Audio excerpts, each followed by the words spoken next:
Hello दोस्तों, subscribe कीजिए doctor Ranjeet Kumar Singh IAS channel को और साथ ही साथ बेल आइकन को भी दबाइए अपने आईएएस की प्रिपरेशन को द बेस्ट करने के लिए।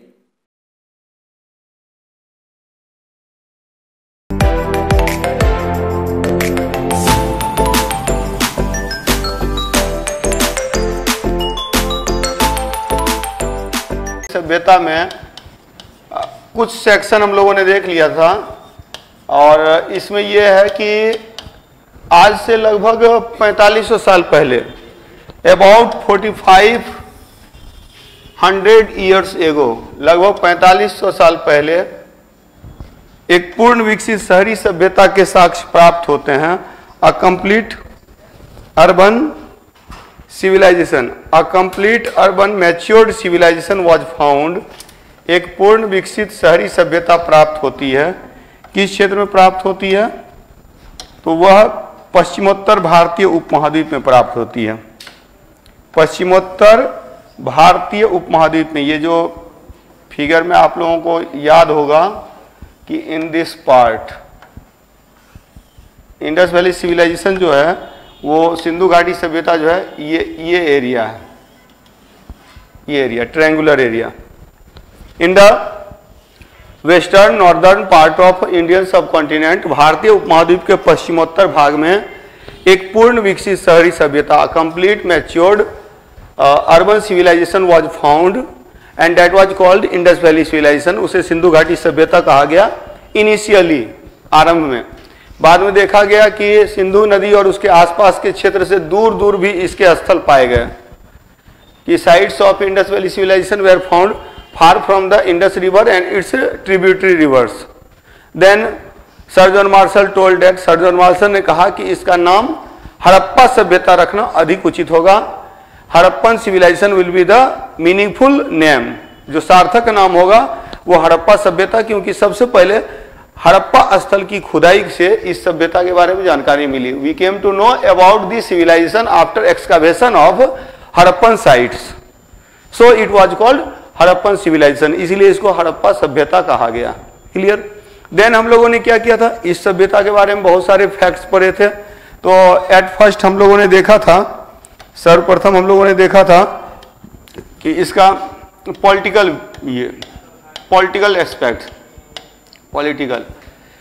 एस्पेक्ट्स में, राजनीतिक स्थिति में देखा था कि इस सभ्यता के जो निर्माता थे, इस सभ्यता में जो शासक वर्ग है वो एग्जैक्ट कोई जानकारी, हमें लिखित जानकारी है नहीं। We have nothing written evidence, completely written evidence we have nothing, हमारे पास कुछ भी नहीं है। There are some written evidences but we are unable to read, कुछ लिखित साक्ष्य हैं लेकिन उसे हम पढ़ नहीं पाए हैं। So it was called proto historic civilization, इसको आद्य ऐतिहासिक सभ्यता कहा गया। So all the concepts related to Indus valley civilisation, Sindhu घाटी सभ्यता से संबंधित जितनी भी अवधारणाएं हैं, These are based on assumption, यह अनुमान पर आधारित। तो अनुमान लगाया जाता है, चूंकि इसमें व्यापारियों के साक्ष्य अधिक मिले हैं, मोहरें मिली हैं, फिर जो मोहरें भारत की भी मोहरें मिली हैं, बाहर के विदेशी मोहरें भी मिली हैं, साथ ही साथ बंदरगाह स्थल पाए गए, डॉकयार्ड पाए गए हैं।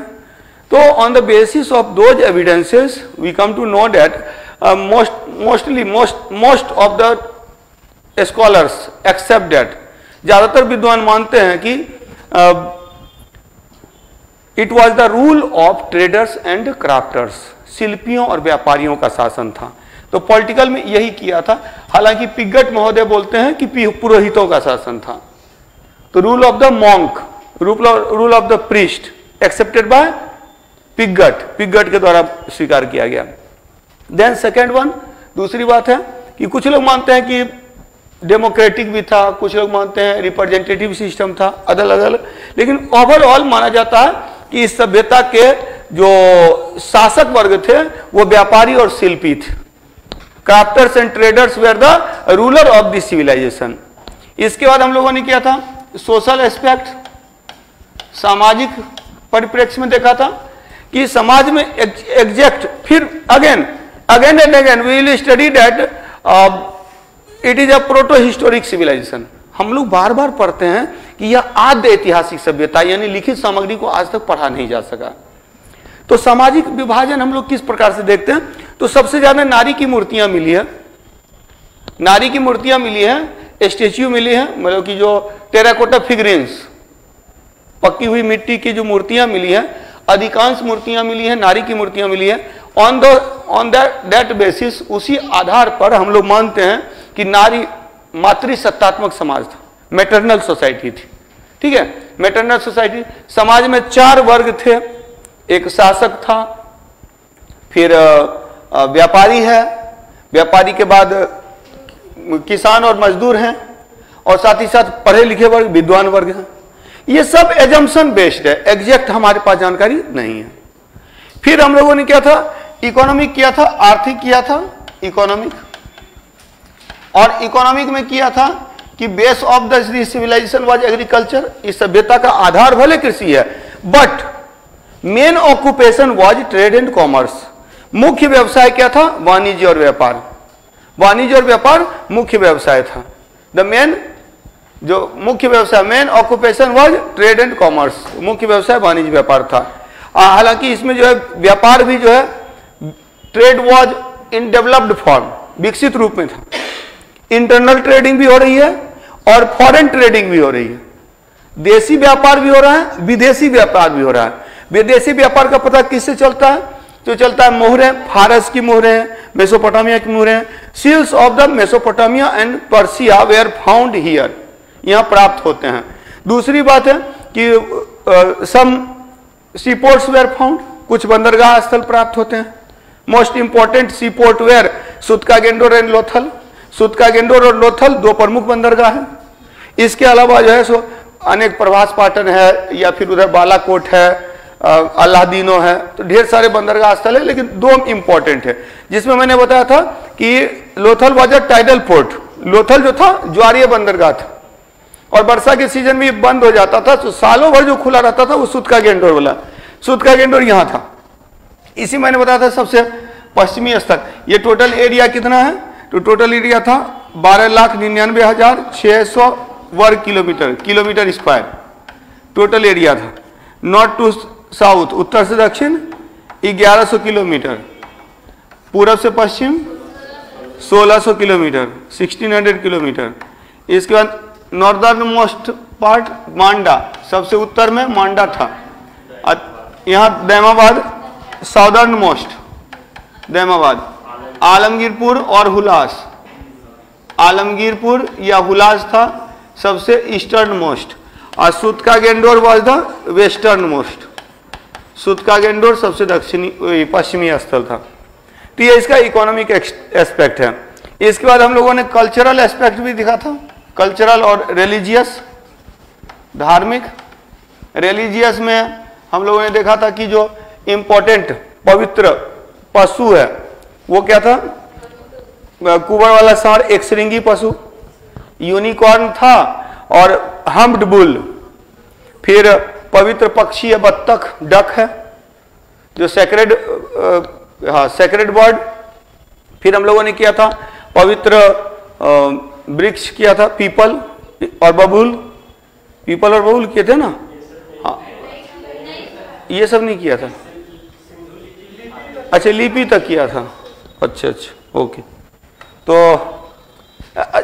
ठीक है। इसके बाद याद रखिएगा मृण मूर्तियां, जो चित्र मिट्टी की मूर्तियां मिली हैं, इनको टेराकोटा फिगरीन्स बोला जाता है, टेराकोटा फिगरीन्स, टेराकोटा फिगरीन्स। तो टेराकोटा फिगरीन्स जो मिलता है, फिगरीन्स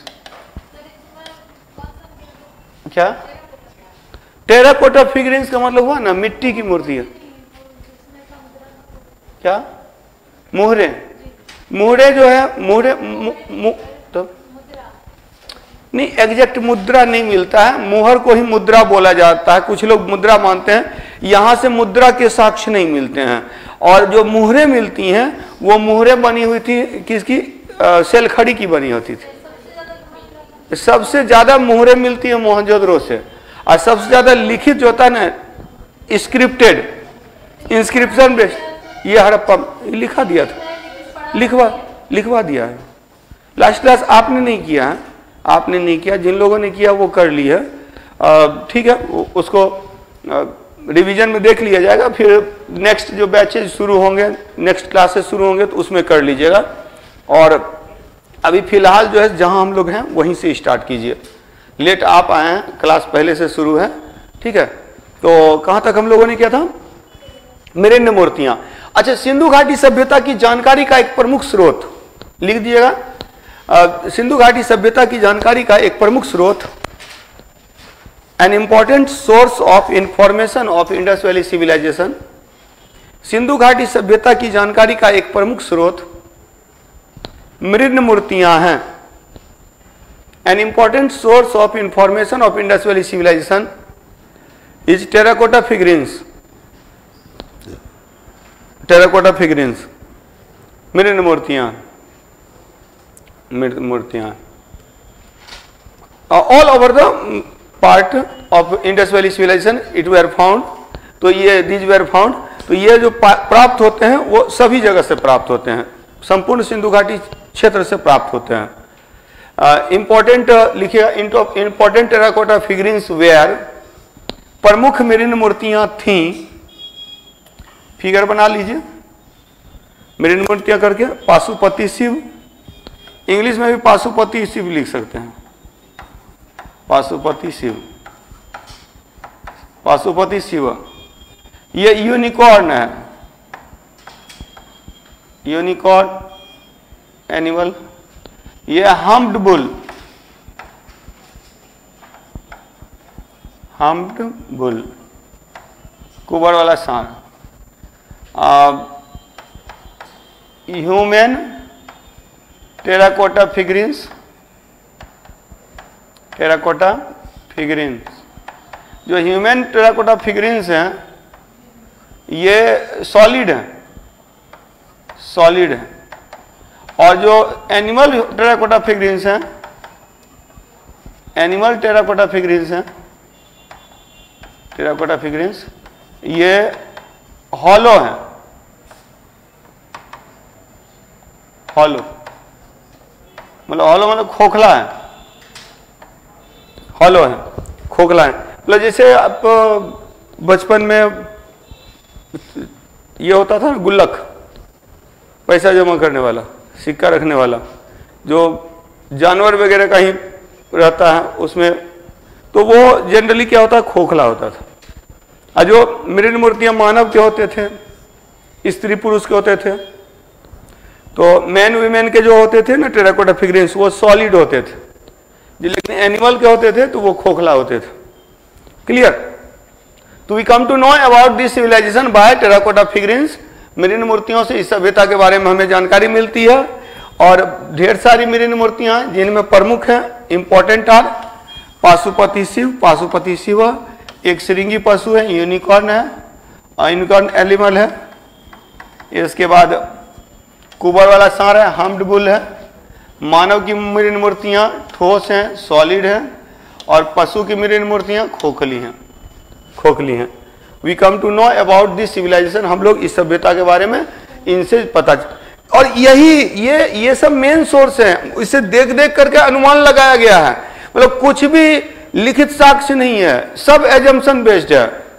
तो कैसे हुआ, क्यों हुआ, ये हम आप नहीं कर सकते हैं। ये जो आर्कियोलॉजी डिपार्टमेंट है, जो पुरातत्व विभाग है, उसके एजम्पशन का कुछ एक आधार होता है, बेस होता है। उस बेसिस पर उन्होंने स्टडी किया, लिख दिया। अब इसके संदर्भ में दिमाग नहीं लगाना है, उन्होंने लगा लिया है सब दिमाग। आपको केवल पढ़ लेना, क्वेश्चन पूछेगा, क्वेश्चन का जवाब दे देना। अगर आपने ऑप्शनल रखा है हिस्ट्री, तो मेंस के स्तर पर यही ध्यान रखना है कि एग्जैक्ट आपकी थॉट कुछ नहीं होनी चाहिए, विद्वानों का कथन होना चाहिए, statement of the scholars, according to the scholars, विद्वानों के अनुसार। इस तरह की चीजें थी। एकदम आंसर लिखते वक्त एकदम हमेशा ध्यान रखेगा, कभी भी अगर पूछा जाए इसमें आपकी राय क्या है, तो आपकी जो राय होगी ना, वो बेसिकली जो सर्वमान्य विचारधारा होगी, जो यूनिवर्सल थॉट होगा, वही आपकी विचारधारा होनी चाहिए। उसमें अपना एक्स्ट्रा दिमाग मत लगाइएगा। कहने का अर्थ है, अगर सिंधु घाटी सभ्यता में पुरोहितों का शासन केवल पिगट महोदय कर रहे हैं, तो हम लोग वो अपना विचार नहीं रखेंगे, पिगट जी के अनुसार ही देंगे और मानेंगे कि जो सर्वमान्य विचारधारा वही तर्कसंगत प्रतीत होता है। सर्वमान्य विचारधारा को जो यूनिवर्सल थॉट है उसको ही लॉजिकल मानना है, उसी को लॉजिकल मानना है। ये हमेशा ध्यान रखिएगा। सिविल सर्विस की तैयारी कर रहे हैं, वो रट्टा मार तैयारी तो है नहीं ग्रुप डी वाली, तो जब सिविल सर्विस की तैयारी करते हैं तो ये याद रखिएगा कि एक सिविल सर्वेंट को डिप्लोमेटिक भी होना चाहिए, एक जो प्रशासक को कूटनीतिज्ञ भी होना चाहिए।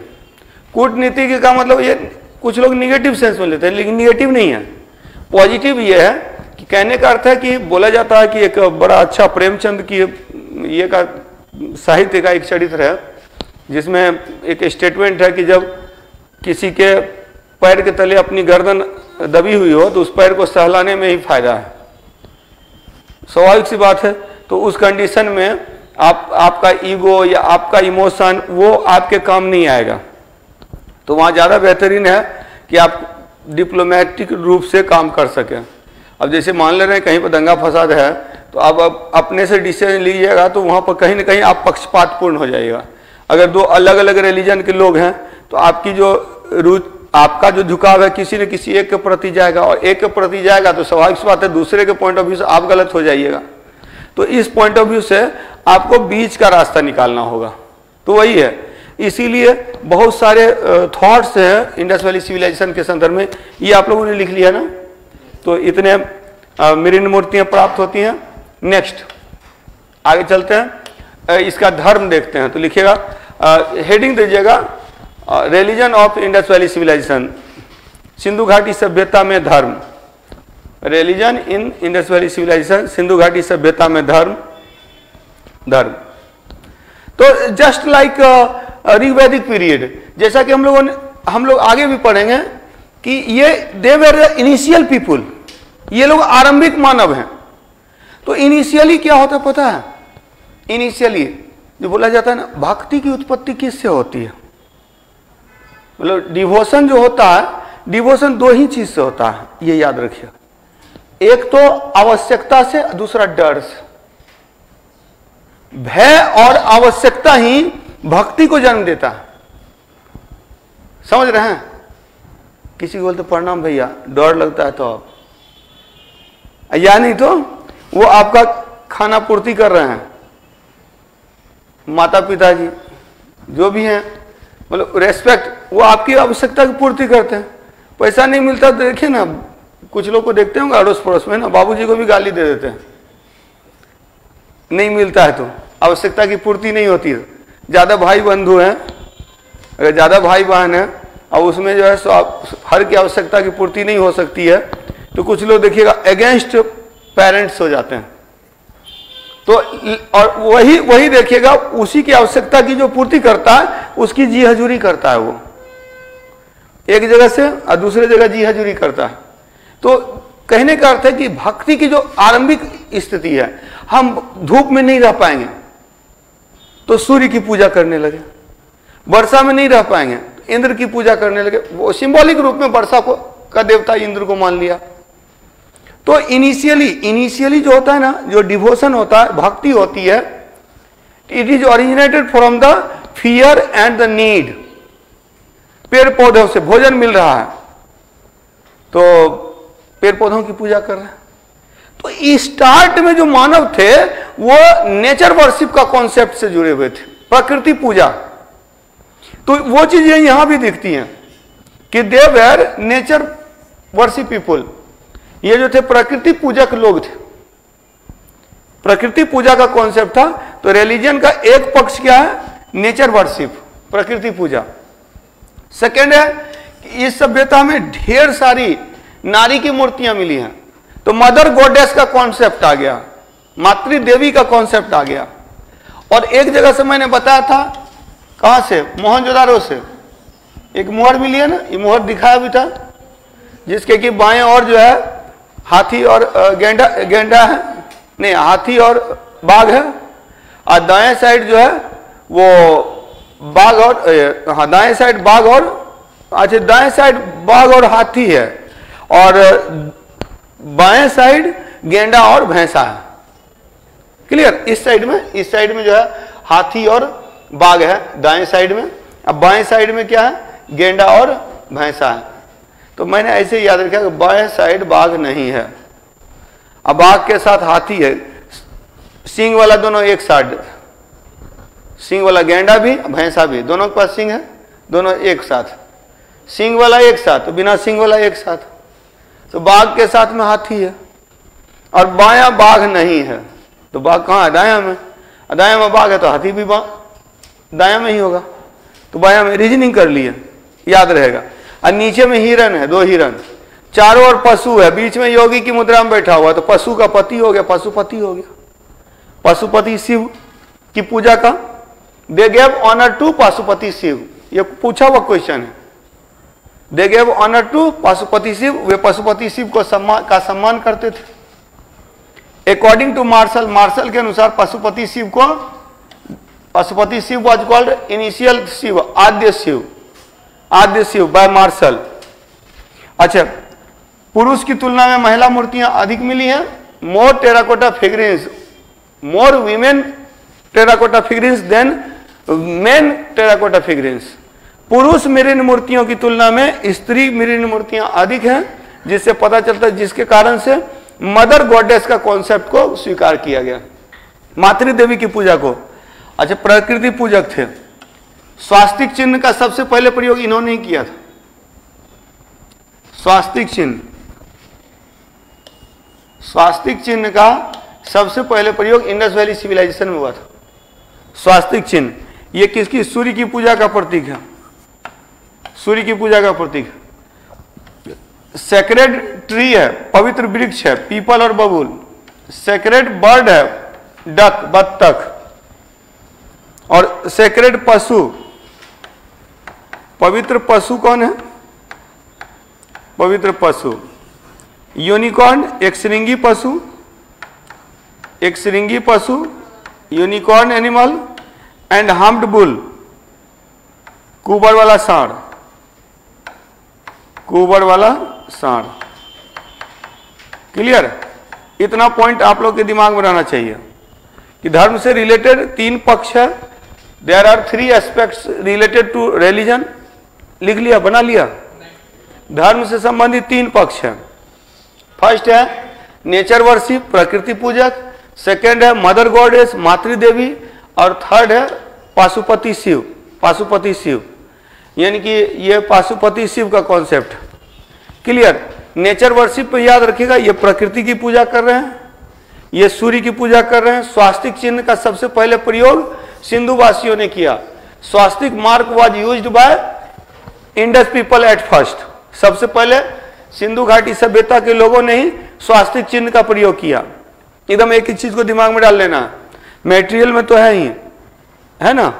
इंडस वैली पूरा एंशिएंट मिल गया है, पूरा एंशिएंट मिला है, नहीं मिला? अच्छा, आप टारगेट वाले में, इसलिए टारगेट वाले को मिला, फाउंडेशन वाले को नहीं मिला है। पक्षी, सेक्रेड बर्ड मतलब पवित्र पक्षी, बत्तख, डक। बत्तख जो है पवित्र पक्षी है। पवित्र पशु में एक श्रृंगी पशु, कुबर वाला सांड। स्वास्तिक चिन्ह, इट इज मतलब कि a symbol of worship of sun, सूर्य की पूजा का प्रतीक है। हाँ, मोहनजोदड़ो से भी मिला, वो एक श्रृंगी। सबसे ज्यादा मुहर पर एक श्रृंगी पशु ही मिला है, सबसे ज्यादा मुहर पर सबसे ज्यादा एक श्रृंगी पशु मिला, यूनिकॉर्न। पवित्र पशु मतलब सेक्रेड एनिमल, एक श्रृंगी यूनिकॉर्न और कुबर वाला सांड, हम्प्ड बुल, कुबर वाला सांड। कुबर वाला सांड सबसे ज्यादा मिट्टी की मूर्ति जो एनिमल की मिली है, जंतु की मिली है, उसमें कुबर वाला सांड मिला है। और मुहर पर सबसे ज्यादा जो मिला है वो एक श्रृंगी पशु की का चित्र मिला है। और सबसे ज्यादा मानव में जो मृण मूर्तियां मिली, मिट्टी की मूर्तियां, तो नारी मृण मूर्तियां सबसे ज्यादा मिली है। एकदम एक एक पॉइंट को दिमाग में डालते जाना। दूसरी बात की, वो मोहरें मिली हैं, सिंधु घाटी सभ्यता की जो मोहरें थी वो सेलखड़ी की बनी होती थी, ये तो लिखाए थे ना। मोहरें जो होती थी वो सेलखड़ी की बनी होती थी, और सेलखड़ी की बनी होती थी। और सेलखड़ी एस्टेटाइट लिखाए भी थे, एस्टेटाइट सेलखड़ी जो मुलायम पत्थर होता था, मुलायम पत्थर होता था, सेलखड़ी की बनी होती थी, सेलखड़ी की बनी होती थी जो मुलायम पत्थर होता था। और एक चीज याद रखेंगे कि ये जो मुहरें हैं, इन मुहरों के आधार पर इन मुहरों में लिपियां प्राप्त होती हैं, स्क्रिप्ट्स प्राप्त होते हैं। और सबसे ज्यादा जो मुहरें प्राप्त होती हैं मोहनजोदड़ो से प्राप्त होती है, लेकिन लिखित मुहरें सबसे ज्यादा हड़प्पा से प्राप्त होती है। जो scripted seals were found mostly in Harappa. Clear? तो रिलीजन से रिलेटेड इतने पॉइंट्स हैं। पहली बात तो दे वेयर जो, हाँ बोलिए।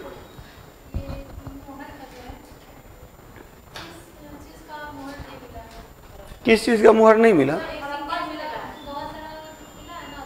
नहीं नहीं नहीं, ऐसा नहीं पूछता है। मृण मूर्ति में, मिट्टी की मूर्तियों में पूछता है कि किसका नहीं मिला। गाय की नहीं मिला है, गाय की मिट्टी की मूर्तियां नहीं। अब जो इसमें से मिल रहा है इसके अलावा कोई और दे देगा तो वो नहीं मिला है। नहीं, क्या क्या मिला इसका एग्जैक्ट नहीं है, बहुत बहुत सारे हैं। तो जो जो मिला हुआ, देखिए पढ़िए उतना ही जितना काम का है, वो रिसर्च नहीं करना, हम लोग को पीएचडी नहीं करना। इसीलिए बोले जितना मैं पढ़ा रहा हूं उतना आपके काम का है, इसी से मेरा निकल गया, मैं पास कर गया। अब जो मुझे नहीं पता वो आपके काम का नहीं है, वही नहीं जो वास्तविकता है। इवन कि मैं आपको बता रहा हूं कि जब मैं पढ़ता था तो मैं तो कम पढ़ता था, आप लोग को पढ़ाते हुए मैं ज्यादा पढ़ा रहा हूं। इतना मैं खुद कहाँ ये देता ही है, कहाँ देता है, किस किस किस किस एग्जाम में? पहले क्वेश्चन बैंक देखिए। जब मैं पढ़ा दूंगा, ये आपकी पहली क्लास है इंडस वैली सिविलाइजेशन, सिंधु घाटी सभ्यता पहली क्लास है ना आपकी। तो पहली क्लास में आप कैसे डिसाइड कर लीजिएगा कि क्या हुआ क्या नहीं हुआ? आप पूरा क्लास करते, उसके बाद क्वेश्चन बनाते, क्वेश्चन नहीं बनता फिर हमसे बात करते हैं। क्वेश्चन बनेगा तो फिर क्यों ये करेंगे? ठीक है, पहले खत्म करने दीजिए, खत्म। हाँ, जो पढ़ा रहे हैं उसमें कहीं दिक्कत हो रही है, इसमें दिक्कत नहीं हो रही तो अभी आगे बढ़ना है। हाँ हाँ, लिपि युक्त मुहरें, स्क्रिप्टेड, हाँ लिखित, मतलब जिस पर कुछ लिखा हुआ है, वो मुहरें सबसे ज्यादा हड़प्पा से मिलती हैं। लेकिन सबसे ज्यादा मुहरें जो मिलती है मोहनजोदड़ो से मिलती हैं, मोहनजोदड़ो से मिलती हैं। क्लियर? इसमें कहीं दिक्कत नहीं ना। तो धर्म के संदर्भ में, रिलीजन के संदर्भ में क्या कॉन्सेप्ट है कि रिलीजन में they were the people who worshipped nature, जिन्होंने प्रकृति की पूजा की, प्रकृति पूजा की, क्योंकि ज्यादातर जो एविडेंसेस मिलते हैं वो प्रकृति पूजा के हैं। जैसे एक मुहर है जिसमें कि एक नारी के गर्भ से एक पौधा निकलता हुआ दिखाई देता है। तो इससे पता चलता है कि वो पृथ्वी देवी की पूजा करते होंगे। क्या पृथ्वी से ही पौधे की उत्पत्ति होती है? एक मुहर है जिस पर कि पशुपति शिव है। एक मुहर जिसमें दाढ़ी वाला व्यक्ति का, वो आप लोगों को दिखा चुका हूं। जो मोहरे हैं तो वो साधु का जो चित्र मिला है एक मुहर पर, तो इस तरह से एक साधु का चित्र ये भी मिला है, सर भी मिला है, कपाल भी मिला है। तो ये जो है तो प्रकृति पूजक थे। स्वास्तिक चिन्ह किसका प्रतीक है? सूर्य की पूजा का प्रतीक। At first this swastika was used by in people of Indus valley civilisation. Sindhu घाटी सभ्यता के लोगों के द्वारा ही सबसे पहले स्वास्तिक चिन्ह का प्रयोग किया गया। अच्छा, स्वास्तिक चिन्ह ये इस तरह से होता है, राइट घूमता है। हालांकि हिटलर ने उल्टा स्वास्तिक का यूज किया था। हिटलर हाँ उल्टा, मतलब हाँ थोड़ा तिरछा भी था, उस तिरछा इस तरह से था, इस तरह से। ये उसका सिंबल था। ये तानाशाह का, मतलब जितने भी नाजीवादी थे वो अपने वहां पर जो है सो लगा के रखते थे स्वास्तिक को, उल्टा स्वास्तिक, रेड स्वास्तिक। चलिए, धर्म में रिलीजन में क्लियर कि प्रकृति पूजक थे, मातृ देवी की पूजा करते थे, पशुपति शिव का सम्मान करते थे। इसके अलावा अदर देन दीज, इसके अलावा पृथ्वी देवी की पूजा का पता चलता है। फिर जो बाद का कॉन्सेप्ट है, लिंग और योनि की पूजा कर रहे हैं। फिर जो है सो पशु पक्षियों की पूजा। यानी एक तरह से देखा जाए तो इनका इनिशियली स्टार्टिंग है, ये रिलीजन का स्टार्ट है। और स्टार्ट में यानी कि मैंने बताया आप लोगों को कि भय और आवश्यकता, डर और जो आवश्यकता, तो फियर और नीड, यही डिसाइड करती हैं डिवोशन को, मतलब कि भक्ति को। अब बाद में यही भक्ति आस्था का रूप ले लेता है, विश्वास का रूप ले लेता है। अगर आप किसी से डरते हैं, उसको रेस्पेक्ट देते हैं, तो आपके बच्चे जो आएंगे तो वो ऑलरेडी दिमाग में वो रेस्पेक्ट दे रहा है, तो मतलब उसको सिखाना नहीं, वहां कोई डर नहीं है, लेकिन देख रहा है कि पापा कर रहे हैं, पापा रेस्पेक्ट दे रहे हैं, तो हमको भी रेस्पेक्ट देना चाहिए। तो बाद में यही आस्था विश्वास में बदल जाता है। और यही आस्था विश्वास जब जटिल हो जाता है, जब कॉम्प्लेक्स हो जाता है, तो वहीं पर देखिएगा कि धर्म का स्वरूप बदलता है, धर्म का विरोध होने लगता है, और तब नए धर्मों की उत्पत्ति होती है। उसी में देखिएगा कि जब वैदिक परंपरा आई तो वैदिक धर्म आया, उसके विरुद्ध प्रतिक्रिया हुई तो बौद्ध धर्म और जैन धर्म आया। वो बाद में हम लोग देखेंगे। अभी क्लियर हो गया, इतना आप लोगों ने देख लिया। अब इसमें जो जो पॉइंट है, जितना मैंने लिखा दिया, यहां से डायरेक्ट क्वेश्चन आते हैं। इसके बाद नेक्स्ट पे आते हैं, सिंधु घाटी सभ्यता की वस्तुएं। इसमें एक चीज याद रखिएगा कि there are some goods which were used by only Indus Valley civilization, and there were some goods which were unknown to Indus Valley civilization, people of Indus Valley civilization। कुछ वस्तुएं हैं जिनमें वो प्रथम है, और कुछ का प्रयोग वो लोग नहीं करते थे। एक्सेप्शनली दीज आर फाउंड, जैसे घोड़ा का अवशेष एक्सेप्शनली प्राप्त होता है, अपवाद स्वरूप प्राप्त होता है। तो सिंधु घाटी सभ्यता के लोग, people of Indus valley civilization used at first these following goods, ने सर्वप्रथम निम्नलिखित वस्तुओं का प्रयोग किया। सिंधु घाटी सभ्यता के लोगों ने निम्नलिखित वस्तुओं का सर्वप्रथम उपयोग किया। Number 1 cotton, number 2 silver, number 3 स्वास्तिक मार्क। तो कपास का प्रयोग सबसे पहले किया, चांदी का प्रयोग सबसे पहले किया, और स्वास्तिक चिन्ह का प्रयोग सबसे पहले किया। क्लियर? एकदम दिमाग में बैठा लेना। सिंधु घाटी सभ्यता के लोगों ने सबसे पहले कपास का प्रयोग किया। कॉटन के जो एविडेंस हैं बहुत जगह से मिले हैं, यानी कि कॉटन क्लॉथ मिला है, सूती वस्त्र के कपड़े मिले हैं, सूती वस्त्र मिले हैं कपास के। हाँ, तो कॉटन क्लॉथ्स मिलते हैं, सूती कपड़े मिलते हैं, जिससे पता चलता है कि इसका प्रयोग करते थे। चांदी का मुकुट मिला कहां से? कुणाल से, बताए थे ना, कुणाल से चांदी का मुकुट मिला। कुणाल कहां है? हरियाणा में। तो हरियाणा में एक स्थल है कुणाल, यहां से चांदी का मुकुट प्राप्त होता है, क्राउन ऑफ सिल्वर क्राउन, चांदी का मुकुट प्राप्त होता है, चांदी का मुकुट प्राप्त होता है, सिल्वर क्राउन प्राप्त होता है। कहां से? कुणाल से। कुणाल कहां है? हरियाणा में है। तो ये याद रखेंगे। और स्वास्तिक चिन्ह का प्रयोग मोस्टली मैक्सिमम जगह से मिलता है, स्वास्तिक चिन्ह का प्रयोग। और swastika was the symbol of worship of sun, सूर्य की पूजा का प्रतीक है, सूर्य पूजा का प्रतीक है, का प्रतीक, symbol of worship of sun, सूर्य पूजा का प्रतीक है। क्लियर? तो स्वास्तिक चिन्ह सूर्य पूजा का प्रतीक है। और कुणाल हरियाणा से चांदी का मुकुट मिला है। इन तीनों चीजों के प्रयोग में वे प्रथम थे। They were first in use of these goods, इन वस्तुओं के प्रयोग में वे लोग प्रथम थे। किसके प्रयोग में? कपास के प्रयोग में, चांदी के प्रयोग में, स्वास्तिक चिन्ह के प्रयोग में। क्लियर? तो कपास के प्रयोग में, चांदी के प्रयोग में, स्वास्तिक चिन्ह के प्रयोग में, इनके प्रयोग में ये प्रथम थे। इनको जानकारी नहीं थी, लिखिएगा। देयर आर सम गुड्स और things which were unknown to Indus Valley civilization, people of Indus Valley civilization। ये कुछ वस्तुएं हैं या कुछ चीजें हैं जिनसे सिंधु घाटी सभ्यता के लोग अवगत नहीं थे। There were some goods और things which were unknown to people of Indus Valley civilization। ठीक है, सिंधु घाटी सभ्यता के लोग कुछ चीजों से अवगत नहीं थे, या उन्हें कुछ चीजों की जानकारी नहीं थी, जिनमें प्रमुख क्या है? लोहा, आयरन,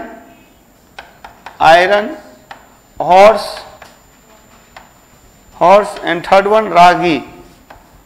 रागी। रागी एक फसल है, मोटा अनाज है जो दक्षिण भारत में प्राप्त होता है, जो महापाषाण काल से संबंधित है, मेगालिथ पीरियड से रिलेटेड है।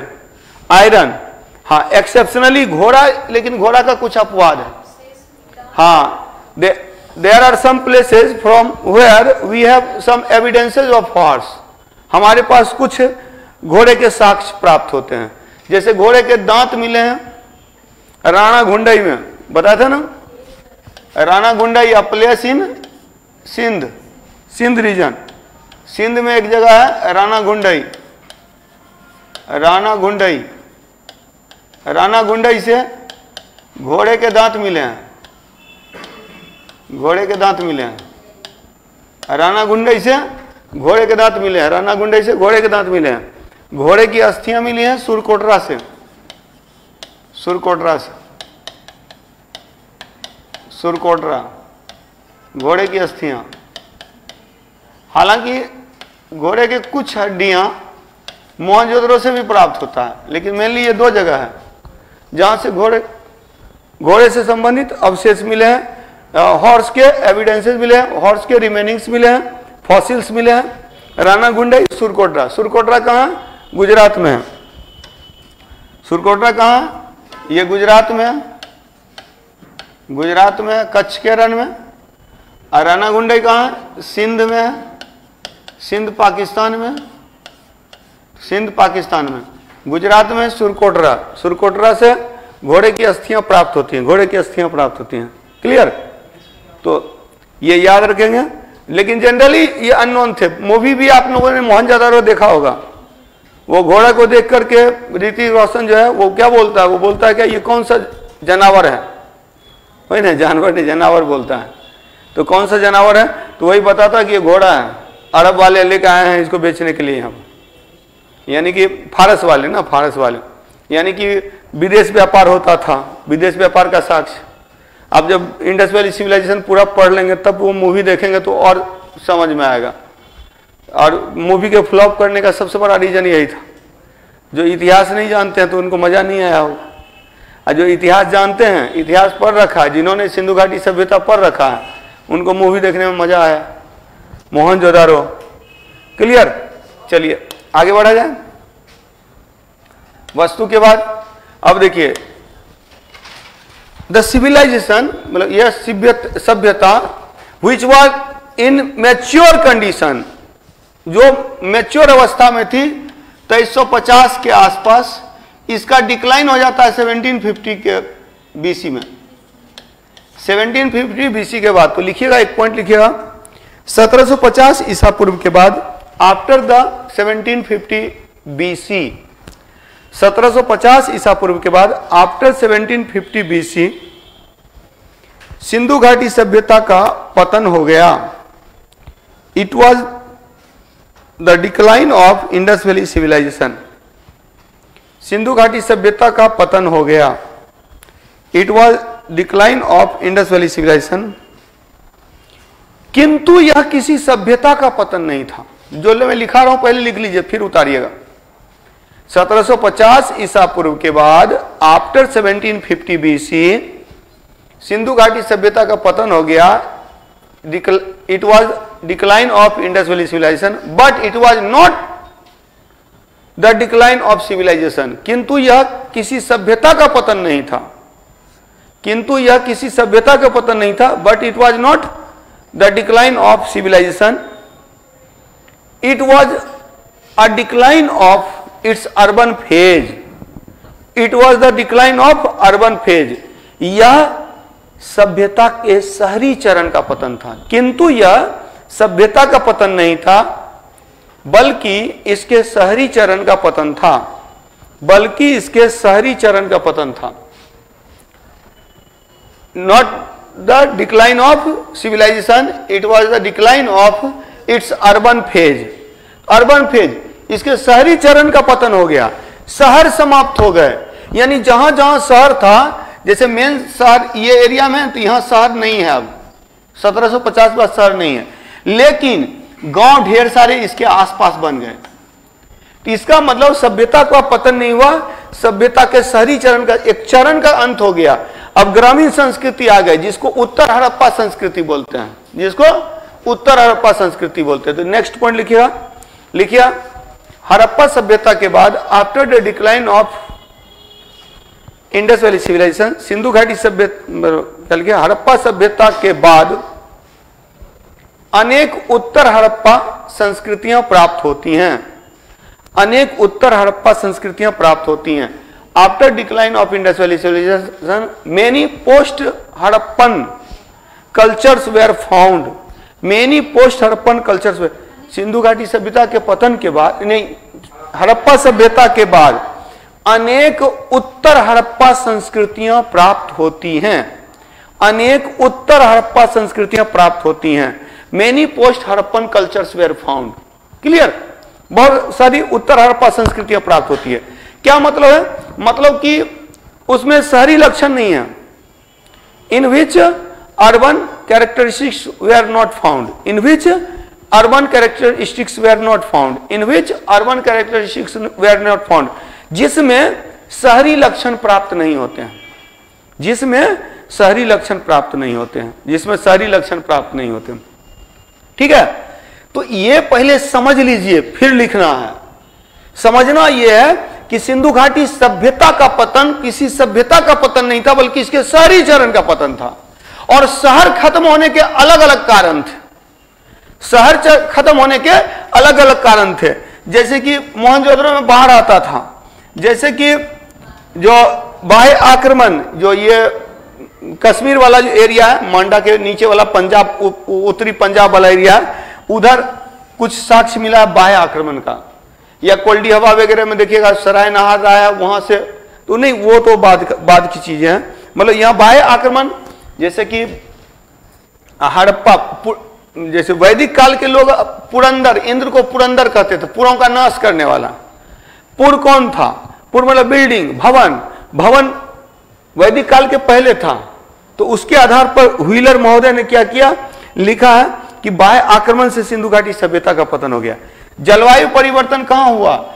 वहां ये सुतका-गेंडोर में, कालीबंगा में प्राकृतिक आपदा आ गया कुछ जगहों पर। और एक बड़ा अच्छा रीजन बताया मार्शल ने, बोला कि देखिएगा सिंधु घाटी सभ्यता में एक ही तरह का मकान, एक ही तरह का रोड, मतलब सब कुछ, किसी तरह का इनोवेशन नहीं मिलता है।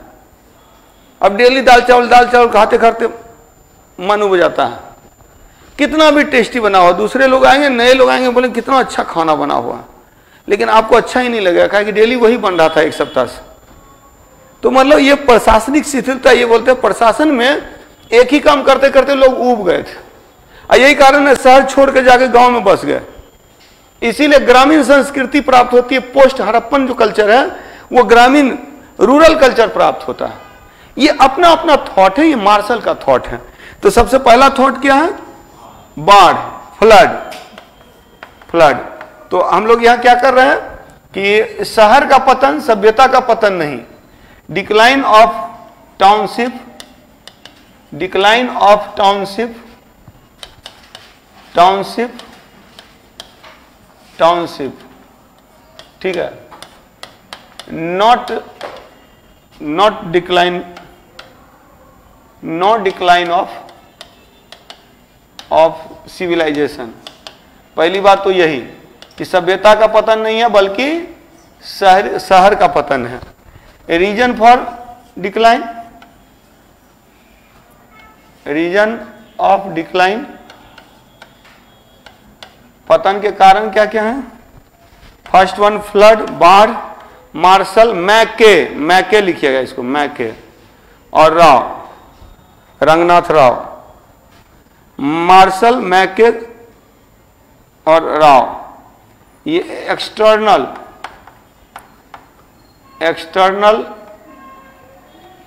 इन्वेशन, मतलब इन्वेशन कर सकते हैं, इन्वेशन, बाह्य आक्रमण, बाहरी आक्रमण, या इन्वेशन को अटैक भी लिख सकते हैं सामान्य भाषा में। यहां हो गया क्लाइमेट चेंज, क्लाइमेट चेंज, जलवायु परिवर्तन। यह हो गया नेचुरल डिजास्टर, नेचुरल डिजास्टर, और ये हो गया एडमिनिस्ट्रेटिव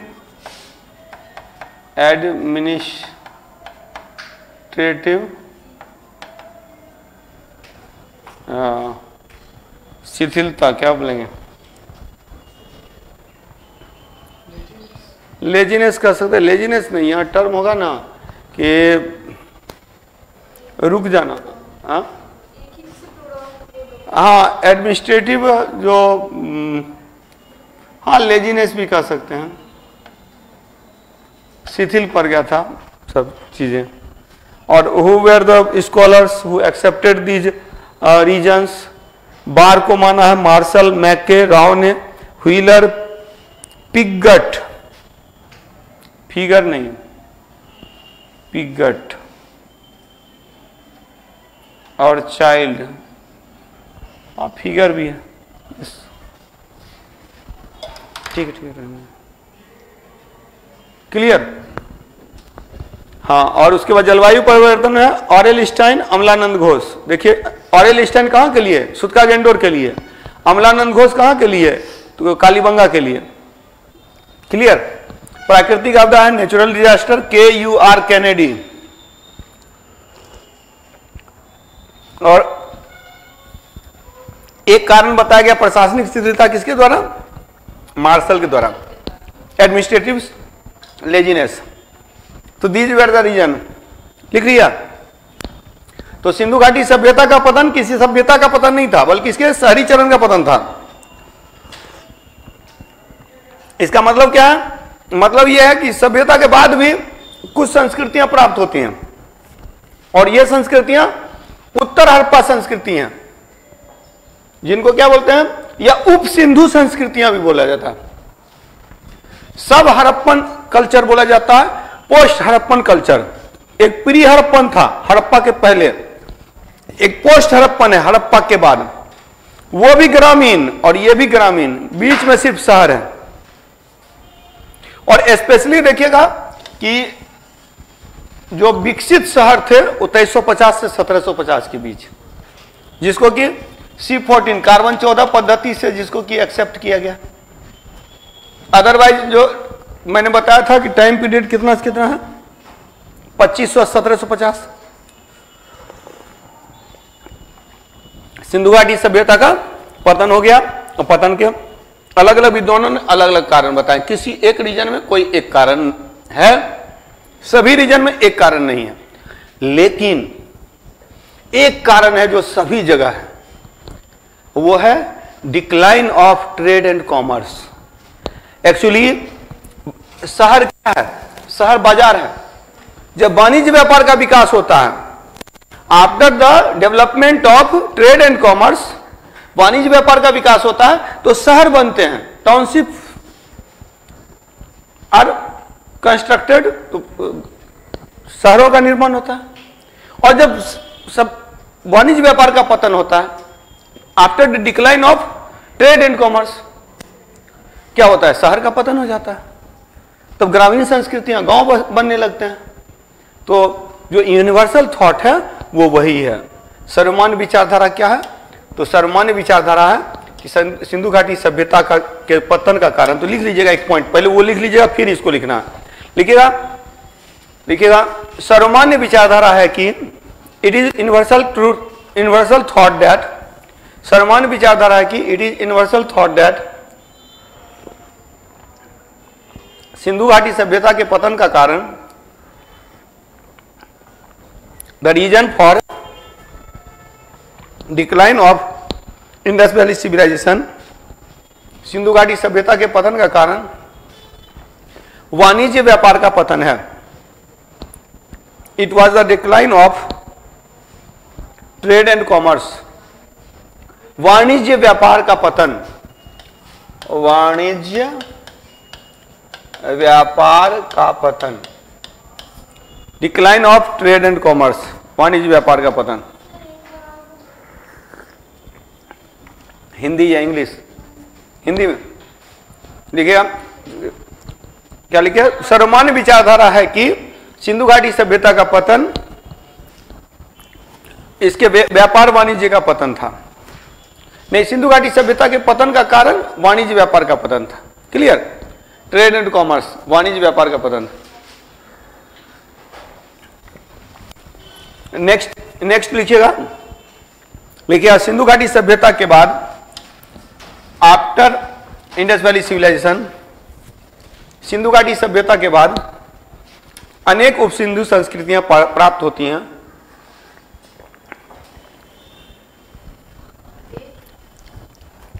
अनेक उप सिंधु संस्कृतियां प्राप्त होती हैं। Many post Indus civilization post Indus culture were found. अनेक उप सिंधु संस्कृतियां प्राप्त होती हैं, जिनमें से कुछ प्रमुख हैं। इन विच सम इंपॉर्टेंट आर, जिनमें से कुछ प्रमुख हैं। ठीक है, जिनमें से कुछ प्रमुख हैं। नंबर 1 लिखिएगा, कब्रिस्तान एच संस्कृति। देखिए यहां बना लीजिए फिगर। कब्रिस्तान एच संस्कृति, झूकर झांगर संस्कृति, ताम्र निधान संस्कृति, बाड़ा संस्कृति, ये सब इंडस और post Harappan culture, post Harappan culture. इसमें first one graveyard H culture, graveyard H culture, graveyard H culture, graveyard H कब्रिस्तान एच संस्कृति फ्रॉम हड़प्पा। दूसरा है Jhukar Jhangar culture, Jhukar Jhangar culture from Chanhudaro. Chanhudaro से एक संस्कृति मिलती है हड़प्पा संस्कृति के बाद, जिसको झूकर झांगर। यह copper hoarding culture, copper hoarding culture. ताम्र निधान संस्कृति from Ganga valley and Bara culture, Bara culture from Punjab, Punjab India.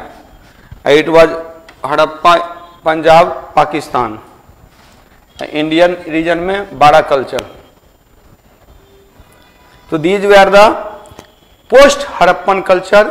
ये हड़प्पा उप सिंधु संस्कृतियां, उत्तर हड़प्पा संस्कृति हैं, उत्तर हड़प्पा संस्कृति। क्लियर? आगे बढ़ा जाए। उप सिंधु संस्कृति, कब्रिस्तान एच संस्कृति कहां से प्राप्त होती है? हड़प्पा से प्राप्त होती है। कब्रिस्तान एच संस्कृति हड़प्पा से प्राप्त होती है। झूकर झांगर संस्कृति चानुदरो से प्राप्त होती है। ताम्र निधान संस्कृति गंगा घाटी से प्राप्त होती है। बाड़ा संस्कृति पंजाब से प्राप्त होते हैं। क्लियर? अब फाउंडेशन कर रहे हैं, फाउंडेशन वैसे इसीलिए बहुत स्लो मैं बता रहा हूं एक एक चीज को, नहीं तो एक ही दिन में सिंधु घाटी सभ्यता खत्म हो गया था टारगेट बैच में। यहां लग रहा है तीसरी या चौथी क्लास है ना? चौथी क्लास, 4 क्लासेस।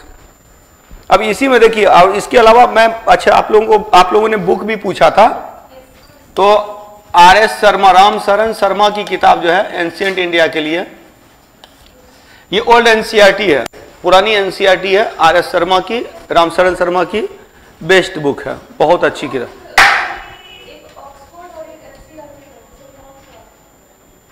हाँ, नहीं दोनों में से कोई भी ले सकते हैं।